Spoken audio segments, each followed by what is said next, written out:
अस्सलामुअलैकुम। हमारा आज का जो है वो सहरी प्रिपरेशन व्लॉग है। यहाँ पे मैंने आटा गूँदना स्टार्ट कर दिया था और मैं आटा गूँध रही थी। यहाँ पे मैंने थोड़ा सा ज़्यादा आटा लिया था क्योंकि 2 दिन का गूँध रही थी मैं।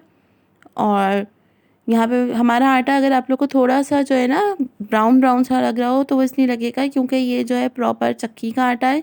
इससे रोटी बहुत अच्छी बनती है और ये सेहत के लिए भी बहुत अच्छा होता है। यहाँ पे मैंने 4 आलू ले लिए थे और आलूओं को जो है वो स्लाइसर पे काटना स्टार्ट कर दिया था क्योंकि मुझे आलू की कतलियाँ बनानी थी।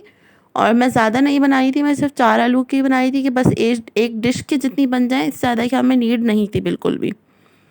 और सबके अपने तरीके होते हैं अपने घर के। और आप लोग इसको आलू की कतलियाँ भी कह सकते हैं, आलू की तरकारी भी कह सकते हैं, आप लोग घर में जो भी कहा जाता है। तो बस यहाँ पे मैं आलू कट कर रही थी क्योंकि मुझे छुरी से आलू कट करना मुश्किल काम लगता है, तो मैंने कहा मैं स्लाइसर पे कट कर लूँ।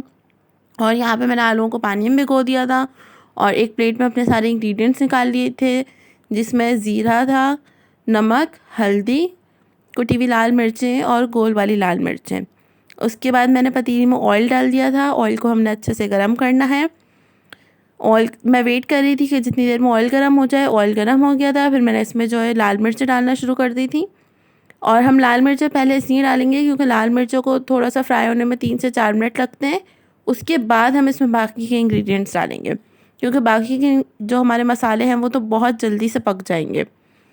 तो फिर उसके बाद मैंने इसमें बाकी के सारे मसाले भी एक साथ ही शामिल कर दिए थे और उसको मैं अच्छे से भूनूंगी क्योंकि हमें मसाले का बिल्कुल भी कच्चा टेस्ट नहीं चाहिए अपनी आलू की तरकारी में। और हमें सारे मसाले अच्छे से पके हुए चाहिए। तो जब मैं देखूंगी कि मेरे सारे मसाले भुन गए और बहुत अच्छी सी खुशबू आने लग गई है, तो फिर मैं इसमें आलू डालना स्टार्ट करूँगी। यहाँ पे मैंने 1 से 2 मिनट लगाए थे, ज़्यादा देर नहीं लगी थी, 1 से 2 मिनट ही लगे थे। इतनी देर में बस सारे मसाले हमारे फ्राई हो गए थे अच्छे से। और फिर जो है मैंने आलू डालना स्टार्ट कर दिए थे। मैं वेट कर रही थी कि बस सारे मसाले अच्छे से हो जाएँ और मैंने फिर इसमें आलू डालना स्टार्ट कर दिए थे, वो जो पानी में मैंने आलू भिगो के रखे हुए थे। और ये काम आपने बहुत ध्यान से करना है क्योंकि आपके जो छींटा वगैरह भी हो सकता है और जलने का भी ख़तरा है, तो आपने बहुत ध्यान से काम करना है। तो बस यहाँ पे मैंने अपने आलू डाल दिए थे और उसके बाद जो है मैं इसको अच्छी तरह मिक्स करूँगी ताकि जितना भी मसाला है वो मेरे आलूओं पे कोट हो जाए अच्छे से और इसका हर तरफ टेस्ट आ जाए। और इस तरकारी में आपने बिल्कुल भी पानी ऐड नहीं करना है क्योंकि अगर इसमें पानी ऐड करेंगे तो बिल्कुल अजीब सी हो जाती है। हमें इसको ड्राई ही पकाना है क्योंकि इसमें अच्छा खासा ऑयल भी है और सारे मसाले वगैरह सब चीज़ें हैं, तो हमें इसमें पानी ऐड नहीं करना। और इसको दम वाली आंच पे मैं गलने के लिए रख दूँगी। तकरीबन तकरीबन 30 से 40 मिनट में ये गले थे क्योंकि इस पे हमने ज़्यादा जो है हमने हाई फ्लेम नहीं रखना। अगर हम हाई फ्लेम रखेंगे तो ये जलने लग जाएंगे। तो बस यहाँ पे मेरे आलू पक के रेडी हो चुके थे, पूरी तरकारी हमारी। फिर यहाँ पे मैंने सबसे पहले अंडे का मिक्सचर बना के रखना था। आज मैंने प्याज वाला ऑमलेट नहीं बनाया था, मैंने सादा से ही ऑमलेट बनाया था, नमक और कुटी हुई मिर्चें डाल के। तो बस यहाँ पे अंडे जो है वो मैंने तोड़ दिए थे और इनको अच्छी तरह फेंट लूँगी मैं मसाले डाल के सारे। और इसको पहले ही साइड पे रख दूँगी ताकि जैसे ही हमारा फाइनल वाला पराठा बन के रेडी हो तो मैं फिर फ़ौरन से ये ऐड कर दूँ, फ़ौरन से अपने अंडे पकने डाल दूँ ताकि टाइम भी वेस्ट ना हो, टाइम से हमारी सहरी भी बन जाए और सब खा पी के फ्री भी हो जाएँ। बस यहाँ पे मैंने कुटी हुई मिर्चें डाली थी, थोड़ा सा नमक डाला था बस, और मैंने इसमें कुछ भी नहीं डाला था। और मैं इसको अच्छे से बीट कर लूँगी। अंडे को हमेशा अच्छे से बीट करना चाहिए क्योंकि अगर कहीं पे भी नमक का ज़्यादा टेस्ट रह जाए तो वो बहुत बुरा लगता है। उसके बाद मैंने फ्रिज से आटा निकाल लिया था। आटा निकालने के बाद मैंने बस फिर जो है वो 4 पेड़े निकाले थे क्योंकि हमारे घर में 4 लोग हैं और मुझे 2 रोटियाँ और 2 पराठे बनाने थे। और ये आटा जो है बिल्कुल ताज़ा गूँधा हुआ था, थोड़ा सा मसला कर रहा था, थोड़ा हाथों पे चिपक रहा था, लेकिन अल्लाह का शुक्र है हैंडल हो गया था क्योंकि मैंने सहरी से 1 या 1.5 घंटे पहले ये गूँध के रखा था। तो यहाँ पे मैं 4 पेड़े निकालूंगी। और जो पराठों के पेड़े थे वो मैंने थोड़े बड़े निकाले थे और जो रोटी के पेड़े थे वो नॉर्मल निकाले थे क्योंकि रोटी को हमने पतला करके बड़ा ही करना होता है। तो बस यहाँ पे मैंने पेड़े बनाना स्टार्ट कर दिए थे। 1 बाय 1 मैं पेड़े बनाती जा रही थी और साथ में चाय भी मैंने रख दी थी हल्की आंच पे क्योंकि चाय का पानी अगर जल्दी पक जाए और चाय जल्दी बन जाए तो फिर मसला होता है क्योंकि चाय फिर सबको जो है खाने के बाद ही पीनी होती है, फ़ौरन कोई नहीं पीता। और सबके घर में अपने अपने तरीके होते हैं। अब पता नहीं आप लोग चाय पीते हैं या लस्सी पीते हैं, लेकिन हमारे यहाँ लस्सी कभी कभी शौक़ में ही बनती है, ज़्यादातर हमारे यहाँ चाय ही प्रेफर की जाती है। तो बस यहाँ पे मैं पेड़े बनाती जा रही थी। और आप लोग बताएं, आप लोग क्या पसंद करते हैं सहरी में खाने में? हमारी तो लाइट सी सहरी करी जाती है।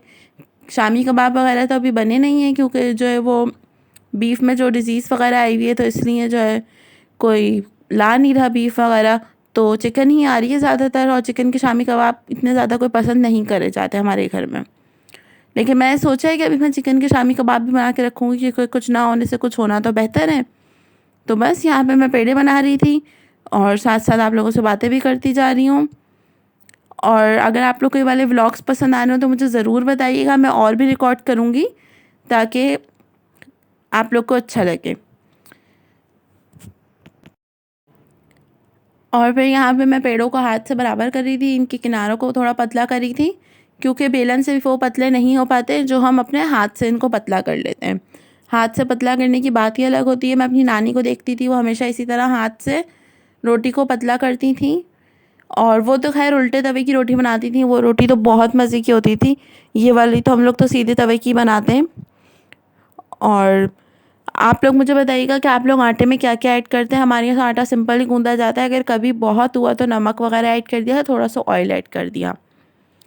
और जो पराठों का फाइन आटा होता है वो तो अलग ही गूंदा जाता है। यहाँ पे एक रोटी बन के मेरी रेडी हो गई थी और दूसरी रोटी भी बन चुकी थी, तो मैंने इसको ढक के रख दिया था ताकि ये ठंडी ना हो।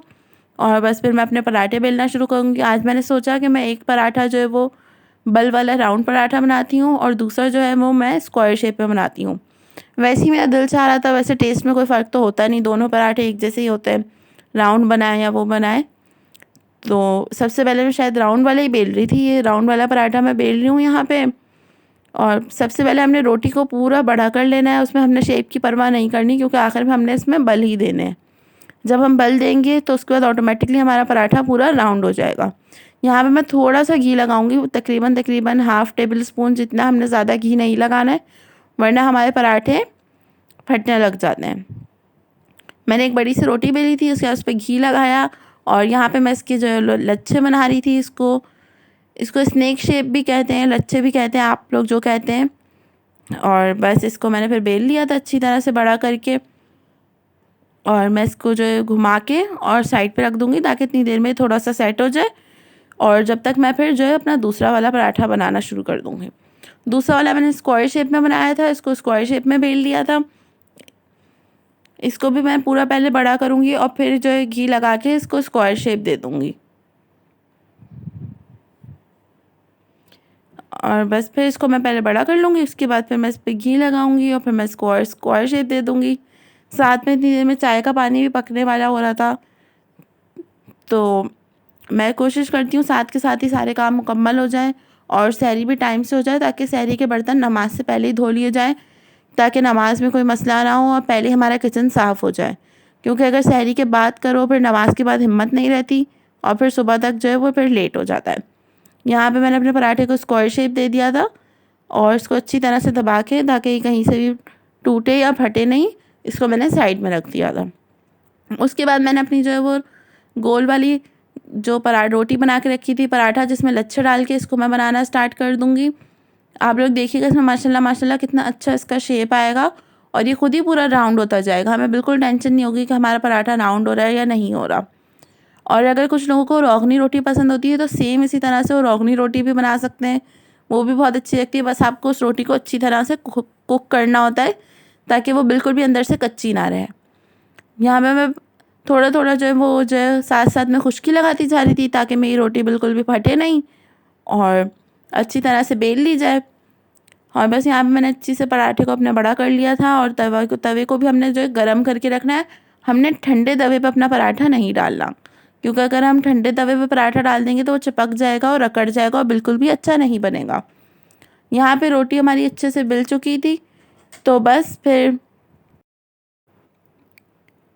यहाँ पे बस मैं फाइनल पराठे को बेल रही थी ताकि हर तरफ से बराबर हो जाए, इसके कोई किनारे वगैरह मोटे ना रहें।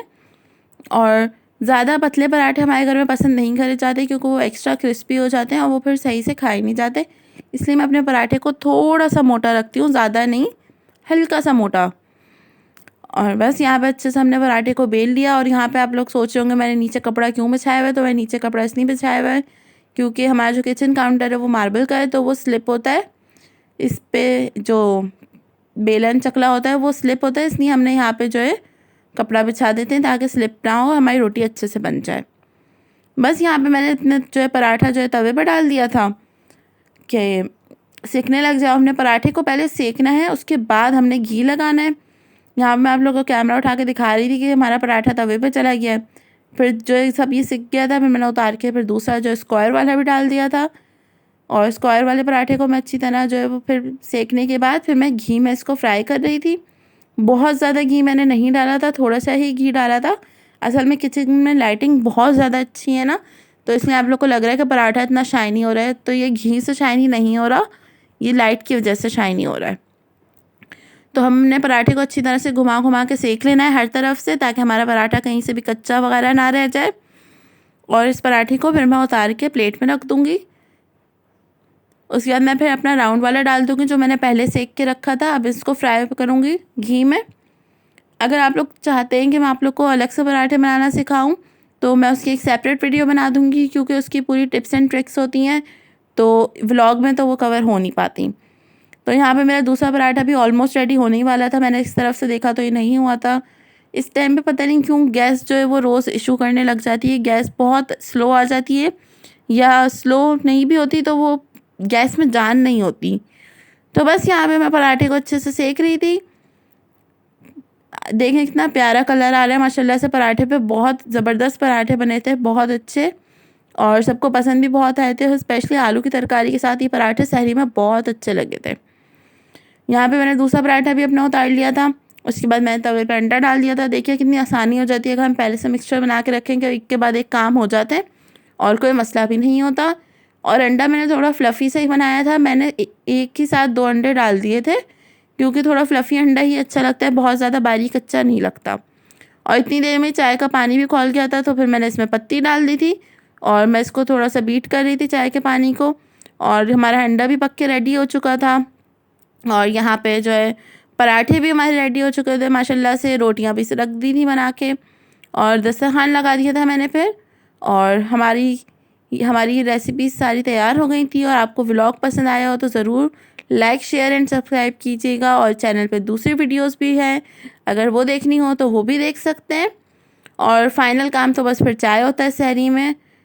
चलिए जी, मिलते हैं फिर। अल्लाह हाफ़िज़।